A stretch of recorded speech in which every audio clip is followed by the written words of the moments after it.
রোমের বাদশাহ কইয়া মন্ত্রীরা বল এইবার কি করব, বল বল বল। মন্ত্রীরা কয় তাড়াতাড়ি আপনি না খাওয়া রাখেন, তার 1 সপ্তাহ 10 দিন 20 দিন না খাওয়া রাখেন, এরপরে তার সামনে আমরা হারাম খানা তুলে দিব, হারাম খানা তুলে দিব, তার সামনে মদ তুলে দিব, তার সামনে শুয়োরের গোশত তুলে দিব। মুসলমান ইমানদার মুমিন যখন হারাম খানা খায় তখনই ইমান দুর্বল হয়ে যায়। এ যুবক, আমি তোমার কাছে একটা প্রস্তাব দেই, রোম সম্রাট, আমি রোম সম্রাট বলছি, সাম্রাজ্যের অর্ধেক তোমারে মালিক বানায় দিব এবং আমার একটা সুন্দরী মেয়ে আছে, মেয়েটার বিয়ে দেব। শুধু একবার বলো আমি মুহাম্মাদের ধর্ম ত্যাগ করেছি, নাউজুবিল্লাহ। একবার শুধু বলো মুহাম্মাদের ধর্ম ত্যাগ করেছি, বিনিময়ে তোমাকে অর্ধেক রাজত্বের মালিক বানাবো। আমার সুন্দরী মেয়ে গোটা রোমের ভিতরে আমার মেয়ের মতো এত সুন্দর নাই, এই সুন্দরী মেয়েটাকে তোমার কাছে বিয়ে দিব। যুবক, একবার শুধু বলো আমি ইসলাম ধর্ম ত্যাগ করেছি। কিন্তু আব্দুল্লাহ বিন হুযাফা রাদিয়াল্লাহু তাআলা আনহু বলেন, লাউ আতাইতানি মা তামলিকু ওয়া জামিআ মা মালাকাতুল আরাবু আলা আন তারফাতা আইন মা ফাআলতু।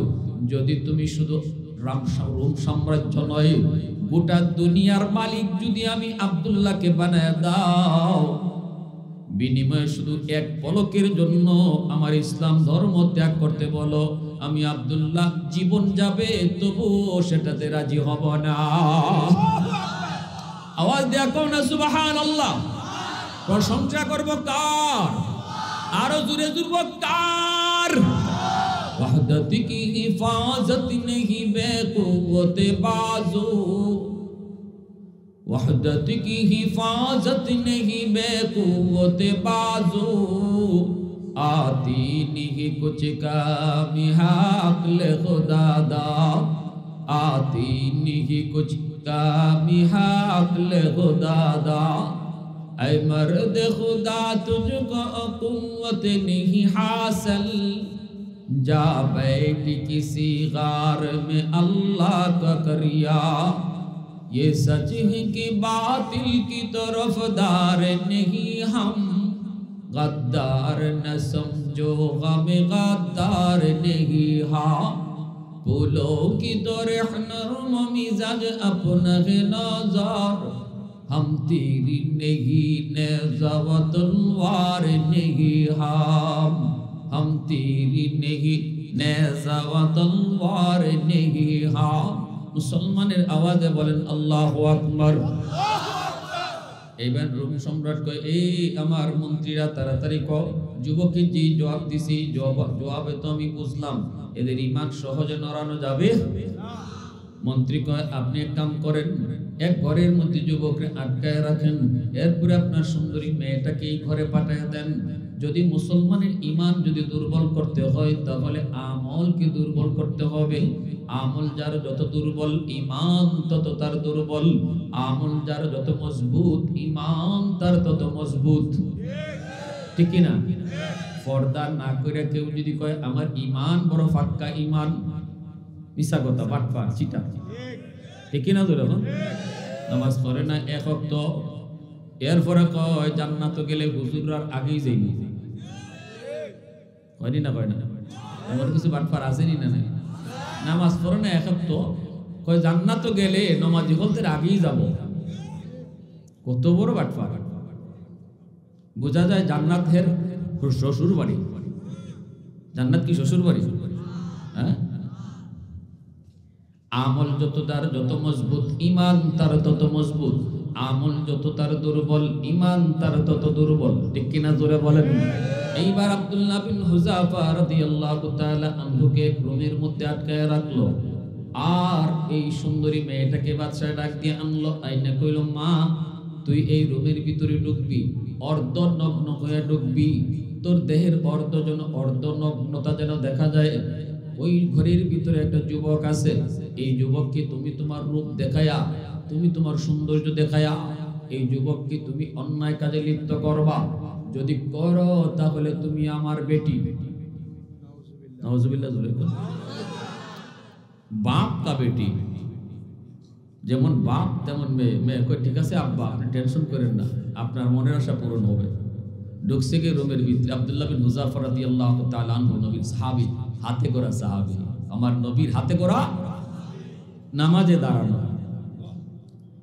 সুন্দরী মেয়েটা ঢুকলো, ঢুইকা দেখে যুবক নামাজে, সামনের দিকে হাঁটে, পিছনের দিকে যায়, ডানে যায়, পিছনে যায়, কিন্তু আব্দুল্লাহ বিন হুযাফা তাকান না। তাকাবেন কেমন করে, তিনি তো তাকায় আছেন আল্লাহর কুদরতি কদম মোবারকে। সাজদার জায়গায় তো আমার আল্লাহর কুদরতি কদম। মুসাল্লি ইউনাজি রব্বা, মুসাল্লি ইউনাজি রব্বা। নামাজি কার সাথে কথা কয়? একটু জোরে বলেন, নামাজি কার সাথে কথা কয়? এজন্যই তো মুসা নবী কইছিল, আল্লাহ তুর পাহাড়ে আমি তোমার সাথে কথা বলি, কিন্তু আমি সারা আর কেউ কি তোমার সাথে কথা কইব? আল্লাহ কইব, তুমি আমার সাথে কথা কও, তোমার আমার মাঝে পর্দা আছে, বাইনি ওয়া বাইনাকা হিজাব। কিন্তু এমন একটা উম্মত, সায়াতি উম্মাতুন, এমন এক উম্মত ভবিষ্যতে দুনিয়া আসতেছে মুসা, যাদের সাথে আমি আল্লাহ কথা বলবো, লাইসা বাইনি ওয়া বাইনাহুম হিজাব, তাদের মাঝে আমার মাঝে কোনো পর্দা থাকবে না। মুসা নবী কয়, মালিক এরা কোন উম্মত? আল্লাহ কয়, উম্মতে মুহাম্মদ, এরা আমার বন্ধু মুহাম্মদুর রাসূলুল্লাহর উম্মত। আমি আল্লাহ এদের সাথে কথা বলবো, কিন্তু মাঝখানে কোনো পর্দা থাকবে না। মুসা নবীকে আল্লাহ, তুর পাহাড়ে এসে আমি কথা বলি, এরা কোন পাহাড়ে গিয়ে কথা কইব?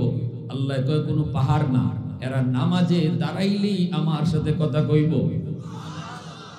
নামাজে দাঁড়াইলেই নামাজি আল্লাহর সাথে কথা কয়। এই যুবক, এজন্যই তো আব্দুল্লাহ বিন হুযাফা তিনি আল্লাহর সাথে কথায় মগ্ন। নামাজি নামাজের মধ্যে যখন কয় আলহামদু, আল্লাহ তখনই কয় লিমানিল হাম, কার প্রশংসা তুমি করো? তখনই কয় লিল্লাহ, আল্লাহর প্রশংসা করি। আল্লাহ আবারও নামাজিরে কয় মানিল্লাহ, কে তোমার আল্লাহ? কয় রব্বিল আলামিন, রব্বুল আলামিন যিনি। আল্লাহ আবার কয় মানির রব, কে তোমার রব? কয় আর রহমানির রহিম, যিনি রহমান যিনি রহিম। আল্লাহ কিন্তু এতক্ষণ পরিচয় দিতেছে না, আল্লাহ খালি কয় কেডা কেডা কেডা।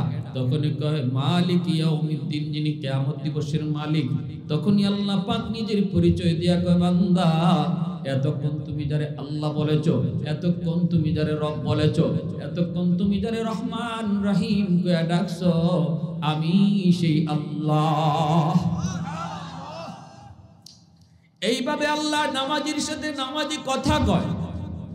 আব্দুল্লাহ বিন হুযাফা তিনি তো আল্লাহর সাথে কথায় মগ্ন। অতএব সামনে কে হাঁটে, কে যায়, কে কথা কয়, কোনো খবরই নাই। আমাদের মতো নামাজি তো না, আমরা তো মশা গেলে টের পাই, ঠিক না? কামড় দিলে তো হুশই নাই। আলী রাদিয়াল্লাহু তাআলা পায়ের মধ্যে তীর ঢুকছে, দললেই আলী চিৎকার করে ওঠে। এইবার নবী কয়, আলী রে তীরটা কেমনে করব? আলী কয়, ইয়া রাসূলুল্লাহ আমি নামাজে দাঁড়াই। তখন টাইনে সিরিয়া বের করে ফেললেন। হযরত আলী নামাজে দাঁড়াইছেন, এই তীর টাইনে সিরিয়া বের করা হইছে, রক্ত পড়ে। হযরত আলী নামাজ শেষ করে কয়, ইয়া রাসূলুল্লাহ ইডে কি করলেন? নামাজে দাঁড়াইলাম অথচ তীরটা খুললেন না। নবী কয়, আলী ফারফা সাইয়া দেখো, ফাওর কাম বিনাশ, তোমার খবর নাই? আলী কয়, ইয়া রাসূলুল্লাহ কসম খোদার আমি কইতেই পারি না। সুবহানাল্লাহ, কি নামাজ! আহা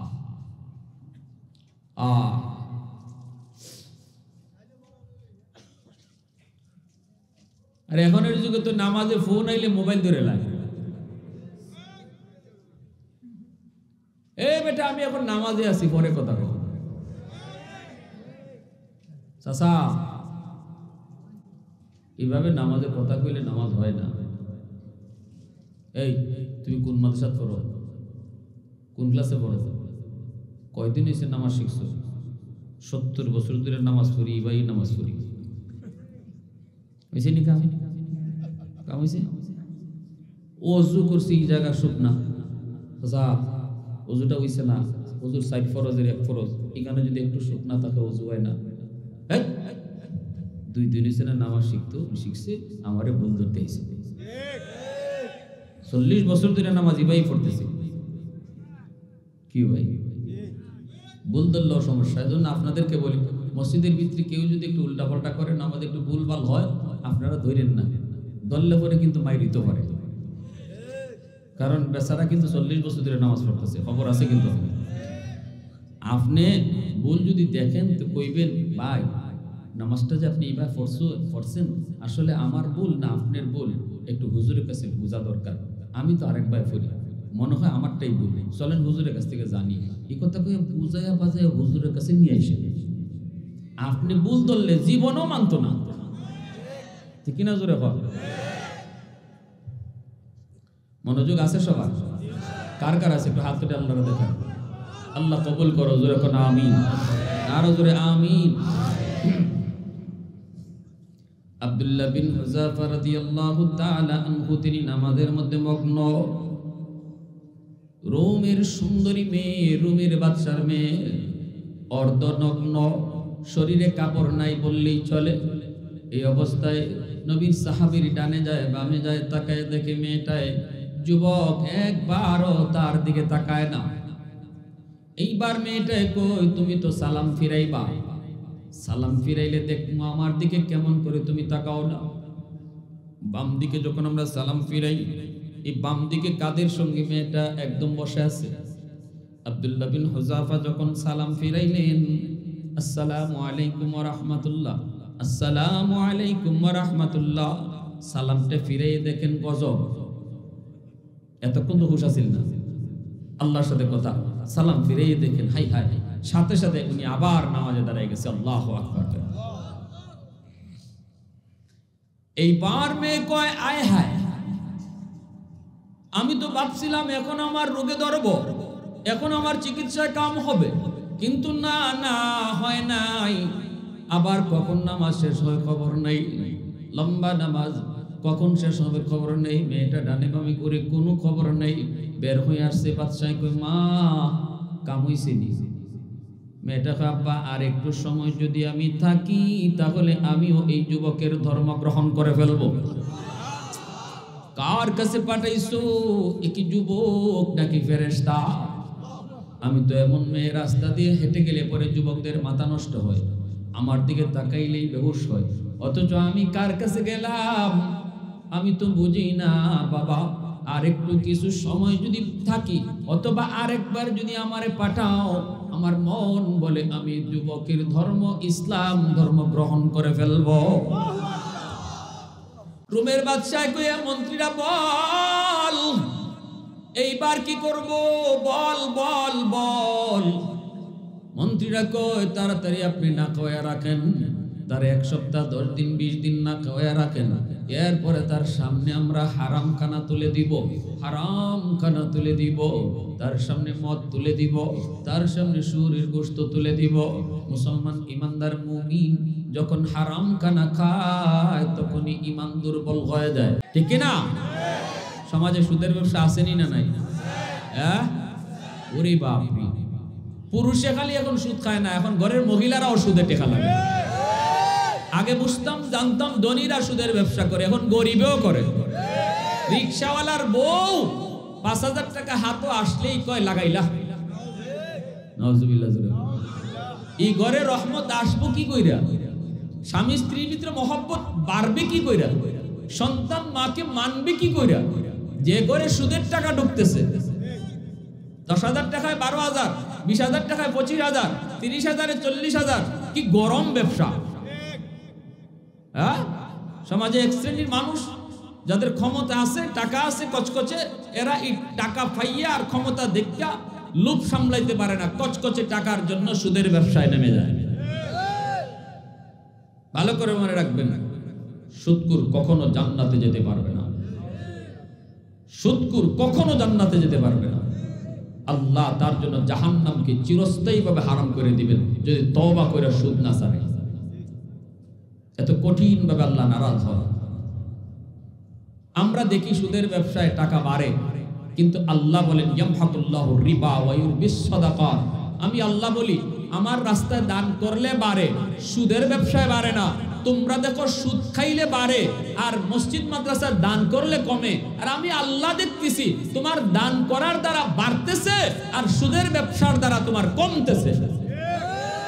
আমাদের দেখা ঠিক না আল্লাহর দেখা ঠিক? আওয়াজ দিয়া বলেন, আল্লাহর দেখা ঠিক। আব্দুল্লাহ বিন হুযাফা রাদিয়াল্লাহু তাআলা আনহুকে 21 দিন পর্যন্ত না খাওয়া রাখলো। কয়দিন ধরে কোন 21 দিন পর্যন্ত না খাওয়া রাখলো, পানিও নাই, খাওয়া নাই। এরপর তিনি বেঁচে আছেন কেমনে? এর অর্থ হলো আল্লাহ তাকে আত্মার খাবার খাওয়ায়া বাঁচায়া রাখছেন। আত্মার খাবার খাওয়ায়া আল্লাহ বাঁচায়া রাখছেন। ভাইরা বন্ধুরা জন্য বলেন, 21 দিন পরে ওনার সামনে শুয়োরের গোশত আর শরাবান্নে হাজির করছে। আমরা হলে তো একটু জিগাইতাম না, এটা কের পানি, এটা কিসের গোশত, আমরা জিজ্ঞেস করতাম না। কারণ একদিন 2 দিন ওরে বাবারে রমজান মাসে সারাদিন না খাওয়ার পরে ইফতার সামনে আসলে পরে বোঝা যায় আমরার খবর কি হয়। হ্যাঁ, মনে হয় এইটুকু ইফতার, আবার মানুষটা হোক কেন, আমার একাই লাগবে, ভাবসব এমন না? কিন্তু 2-5 মিনিট খাওয়ার পরেই বোঝা যায় শেষ, আর চলতো না। কিন্তু প্রথম মনে হয় যে সব তো আমার একাই লাগবে। মাত্র সকাল থেকে সন্ধ্যা পর্যন্ত না খাইয়াছিলেন, সেখানে 21 দিন না খাইয়া আছেন। আব্দুল্লাহ বিন হুযাফার সামনে যখন এই গোশত, শুয়োরের গোশত আর শরাবের পানি আনা হইছে, ইনি বলতেছেন এটা কিসের গোশত? আল্লাহু আকবার জোরে কও। তখন কয় এটা শরাব, আর এটা শুয়োরের গোশত। আব্দুল্লাহ বিন হুযাফা রাদিয়াল্লাহু তাআলা আনহু লাঠিটা মাইরা শুয়োরের গোশত সহ পানি ফালায়া দিবেন। বলতেছেন জান যাবে, জীবন যাবে, যাক, তবু হারাম কোনোদিন খাবো না। এইবার রুমের বাদশাহ কয়, এই মন্ত্রীরা তোদের কোনো কথাই তো কাম হয় না, এখন কি করব কল, এখন কি করব বল। কয় তাড়াতাড়ি করে ডেগের মধ্যে তেল গরম করো, ওর চোখের সামনে ওর সাথী কয়েকটারে গরম তেলের ভিতরে ফালায়া ভাজো, এটা দেখার পরে হয়তো তার দিল নরম হতে পারে।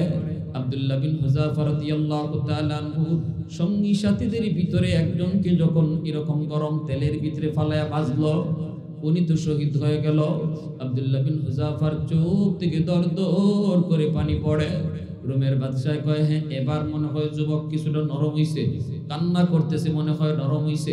যায় বলতেছে, যুবক তোমাকে আগুনে ফালাবো না, একটা বার শুধু আমার কথাটা মানো, একটা বার শুধু আমার কথাটা মানো। ইসলাম ধর্ম একটা মুহূর্তের জন্য ছাড়ো, আজীবনের জন্য বলি না, শুধু একটা মুহূর্তের জন্য বলো আমি ঈমান ছাড়লাম, তাহলেই তোমার রাজত্ব দিব, মেয়েও দিব, তোমাকে মুক্ত করব। আব্দুল্লাহ বিন হুযাফা কই, এর রুমের কুত্তা, তুই মনে করছো আমি দুর্বল হয়ে গেছি এই শাহাদাত দেইকা, আগুনে পুরার দৃশ্য দেইকা মনে করছো আমি দুর্বল হয়ে পড়েছি, এজন্য আমি মরণ ডরায় কান্দি? না রে না, আমি মরণ ডরায় কান্দি না, আমি মৃত্যু ডরায় কান্দি না। কেন কান্দো? কয় কান্নার কারণ হলো আমার যে ভাইটারে শহীদ করছো, এই ভাইটার সাথে দুনিয়াতে আমার আমলের প্রতিযোগিতা ছিল। দুনিয়ার জীবনে আমি আমলের প্রতিযোগিতা করতাম, আমরা 2 বন্ধু ঘনিষ্ঠ ছিলাম। সে যদি দিনে 10 রাকাত নফল নামাজ পড়তো, আমি 12 রাকাত নফল নামাজ পড়তাম। সে যদি মাসে 10টা নফল রোজা রাখতো, আমি ওর চেয়ে বাড়াইয়া আরো 15টা নফল রোজা রাখতাম। সে যদি দিনে 100 টাকা দান করতো, আমি 150 টাকা দান করতাম। আমলের ময়দানে তার সাথে আমার প্রতিযোগিতা ছিল, সব সময় আমি আগে থাকতাম। কিন্তু আজকে মরণের পর জান্নাতে যাওয়ার প্রতিযোগিতায়, জান্নাতে ঢুকবার প্রতিযোগিতায় আমার আগে তারে তুমি শহীদ কইরা জান্নাতের প্রতিযোগিতায় আমার আগে বাড়ায় দিছো। এজন্য আমি কান্দি, মরণের ডরে কান্দি না। আমার আগে কেন শহীদ করলা না? আগে কেন আমাকে আগুনে পুরাইলা না? এজন্য আমি কান্না করি, মরণের ডরে আমি কান্না করি না। এই কথা বলতে রোমের বাদশাহ কয়, আর পরীক্ষা লাগবে না, যুবক আয় আমার বুকে আয়, তোমার মতো যুবককে এইভাবে মেরে ফেলা এটা বাহাদুরি না যুবক, তোমার মতো যুবককে এইভাবে মেরে ফেলা বাহাদুরি না। যা যুবক, আমি তোরে মুক্ত করে দিলাম, সঙ্গী সাথীদের নিয়ে চলে যা, তবে একটা অনুরোধ করি, আমার হাতে একটা চুমা দিয়ে যা। আব্দুল্লাহ বিন হুযাফাকে অসম্ভব, আমি আমার উস্তাদ আর বাপমার হাতেই শুধু চুমা দেই। কয় তাহলে আমার কপালে একটা চুমা দিয়ে যা। আব্দুল্লাহ বিন হুযাফা কয় অসম্ভব হবে না, তবে একটা সূরতে আমি পারবো, আমি যেভাবে চাই এইভাবে তোমার কপালে চুমা দিব। কই যেভাবে খুশি এভাবে কপালে চুমাটা দিয়ে যাও যুবক, তোমার মতো যুবক আমি জীবনে কোনোদিন দেখি নাই। আব্দুল্লাহ বিন হুযাফা তখন এরকম রুমালটা কপালের মধ্যে তুলে ধরছেন, ওই রুমের বাদশার কপালে তো রুমালটা রাখছেন, আর রুমালের এই পাশ দিয়ে তিনি কপালে চুমা দিছেন। বাদশা খুশি, এই চুমা পাই খুশি। বাদশা কই আমার কপালে চুমা দিছো। আব্দুল্লাহ বিন হুযাফা কই তুই তোর কপাল বুঝ, আমি আমার রুমাল বুঝছি, আমি আমার রুমালে চুমা দিছি। সঙ্গী সাথী সবাইকে নিয়ে তিনি মুক্ত হয়ে মদিনায় চলে আসলেন। এজন্য আমার ভাই, সাহাবায়ে কেরামের ভিতরে প্রতিযোগিতা ছিল, আমলের প্রতিযোগিতা। আমলের প্রতিযোগিতা যেই মাত্র আবু বকর বলছেন, ভাই ওমর তোমার জীবনের নেকি আমি আবু বকরের চেয়ে বেশি, সাথে সাথে হযরত ওমর কয় তাহলে আসেন নেকি বদলা বদলি করি। আমি ওমর আমার জীবনের সব নেকি আপনাকে দিয়ে দেব, বিনিময়ে শুধু আপনি আপনার জীবনের সব নেকি নয়, শুধু একটা রাতের নেকি আমাকে দিবেন। কয় রাতের? জোরে বলেন কয় রাতের? আবু বকর সিদ্দিক কয় কোন রাতের কথা তুমি বলছো? হযরত ওমর কই যেই রাতে আমার মায়ার নবী, রহমতের নবী, সরওয়ার দুজাহানের বাদশাকে নিয়ে তুমি যেই রাত্রে মক্কা থেকে মদিনায় হিজরত করেছ, ওই রাতের নেকিটা শুধু আমাকে দাও, আমি ওমর জীবনের সব নেকি তোমাকে দিয়ে দিব। আওয়াজ দিয়ে কন্যা সুবহানাল্লাহ, আর একটু জোরে কন্যা সুবহানাল্লাহ। উলফত মে তেরি ওয়াইসি নে দন্দান কো তুরা, वो बकर उमर नक्श कदम तेरा न चूरा, वो बकर उमर नक्श कदम तेरा न चूरा, आयो शाक नबी वाके असरार मदीना, सुल्तान का सुल्तान है सुल्तान मदीना, सरकार का सरकार है सरकार मदीना, गुलजार का गुलजार है गुलजार मदीना, अल्लाह ने मक्का ही में ये काबा बनाया, इस काबा का काबा तेरी मरकद को बनाया, इस काबा का काबा तेरी मरकद को बनाया, ऐसा लम्हा जी चले जा राहे मदीना, सुल्तान का सुल्तान है सुल्तान मदीना, सरकार का सरकार है सरकार मदीना, गुलजार का गुलजार है गुलजार मदीना। मोहब्बतेर साथे आवाज दिया कोन अल्लाहु আকবার। আবু বকর সিদ্দিক নীরব হয়ে গেলেন। সিদ্দিক বলতেছে ভাই উমর একটু ভালো করে বুঝায় বলো। হযরত উমর বলে আবু বকর যেই রাতে আমার নবী নিজের বাড়ি থেকে তোমার বাড়িতে এসেছিলেন, দুশমন নবীর ঘর চতুর্দিক দিয়ে ঘেরাও করে ফেলেছে, নবীকে তারা আজ রাতেই হত্যা করে ফেলবে। নবীজি তখন বলেছেন আবু বকর, আবু বকরের দরজায় যাও, বন্ধু তুমি আবু বকরের কাছে যাও, আজ রাতেই তুমি হিজরত করবা। ওই রাতে হযরত আলীকে আপনার নবী তার বিছানায় রাইখা, নবী দুশমনদের চোখে ধুলা মাইরা নবী তোমার দরজার সামনে এসেছিলেন।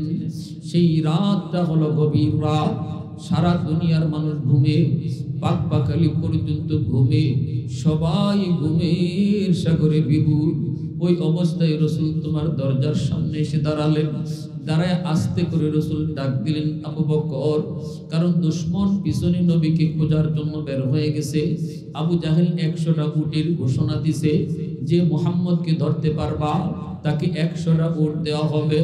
নবীজি তোমাকে আস্তে করে ডাক দিলেন, আবু বকর, আবু বকর। একবার শুধু নবী ডাকটা দিলেন, সাথে সাথেই তুমি দরজাটা খুলে দিছো। নবী ভিতরে ঢুকে বলছিলেন, আবু বকর, এত তাড়াতাড়ি কেমনে দরজা খুলেছো? তুমি কি ঘুমাও নাই? ঘুমাও নাই? সেদিন তুমি বলেছিলে নবী গো, আজ থেকে 40 দিন আগে আপনি ইশারা দিছিলেন, আবু বকর, যে কোনো এক রাতে তোমাকে নিয়ে হিজরত করব। ওই দিন থেকে আমি আবু বকর কোন রাতে বিছানায় পিঠ লাগাই নাই। কখন আমার নবী দরজার পাশে এসে আমাকে ডাক দিবে আর আমার দরজা খুলতে দেরি হবে, এজন্য আমি বিছানায় পিঠ লাগাই নাই গো নবী। সারাটা রাত দরজার পাশে দাঁড়ায় দাঁড়ায় 40টা রাত আপনার অপেক্ষা করেছি। এ ভাই আবু বকর, যেই রাতে আমার নবীকে নিয়ে তুমি রওনা দিয়েছো গারে সুর, এই সেই গুহা, যেই গুহায় আমার নবীকে নিয়ে তুমি উঠবা, সেটা পাহাড়ের উপরে।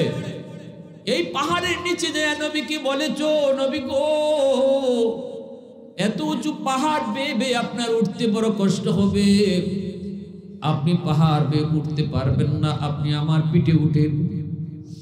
এই পাহাড়টা তুমি আমার রহমতের নবী দুসরওয়ার দু জাহানের বাদশাকে নিজের পিঠে লইয়া পাহাড় বায়া বায়া সেই গুহা যায় নবীকে নিয়ে পড়ছো। এ ভাই আবু বকর, ওই রাতের কথা বলছি,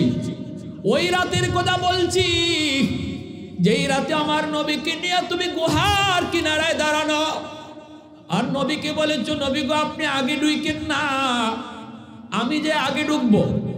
গুহার ভিতরে কোনো হিংস্র জীব জানোয়ার যদি থাকে, আমার ক্ষতি হলে তেমন ক্ষতি হবে না, উম্মতের তেমন ক্ষতি হবে না, কিন্তু যদি আপনার কোনো ক্ষতি হয় তাহলে গোটা উম্মত হালাক হয়ে যাবে। আপনি এই জায়গায় একটু দাঁড়ান গো নবী, আমি ভিতরটা একটু দেখে আসি নিরাপদ কিনা। সেদিন তুমি নবীকে গুহার মুখে রেখা নিজে যে আগে ঢুকছো, ঢুকে যতগুলি ছোট ছোট গর্তের মুখ ছিল, সাপ থাকার সম্ভাবনা, সবগুলি গর্তের মুখ তুমি পাকড়ির সিরা কাপড় দিয়ে তুমি মুখটা ঢাকছো। একটা গর্তের মুখ ঢাকার মতো কাপড় তোমার ছিল না, সেই গর্তটা তুমি পা দিয়ে আটকায় রাখছো। এরপরে রহমতের নবীরে কইছো, নবী গো, একটু ভিতরে আসেন। আমার নবী ভিতরে ঢুকলে পরে তুমি নবীরে বলতেছো, ইয়া রাসূলুল্লাহ, কষ্ট হয়েছে গো আপনার নবী, আপনি আমার উরুতে ঘুমান, রেস্ট নেন, বিশ্রাম নেন। সেদিন তোমার বিশ্রামের প্রয়োজন ছিল বেশি রে ভাই আবু বকর, অথচ নিজে না ঘুমাইয়া আমার মায়ার নবীরে নিজের উরাতে তুমি ঘুম পাড়াইয়া দিছো। 40টা রাত তুমি ঘুমাও নাই, ঘুমের প্রয়োজন ছিল তোমার বেশি। আল্লাহু আকবার, জোরে কও। বিবরণ দিতেছে নবর, আবু বকরকে সামনে নিয়ে ওমর বিবরণ শুনাইতেছে, ইয়া রাসূলুল্লাহ, আপনি আমার উরাতে ঘুমান। রহমতের নবী সরওয়ারে দু জাহানকে তুমি নিজের উরাতে ঘুম পাড়াইয়া দিছো, আর আমার নবীর নুরানি চেহারা নয়ন জুড়ায়া জুড়ায় তুমি দেখতেছো। এই তো সেই চেহারা, যেই চেহারাটা আল্লাহ দুনিয়াতে শুধু এক পিস বানাইছে। আল্লাহু আকবার, জোরে বল, আর একটু জোরে করে আল্লাহু আকবার।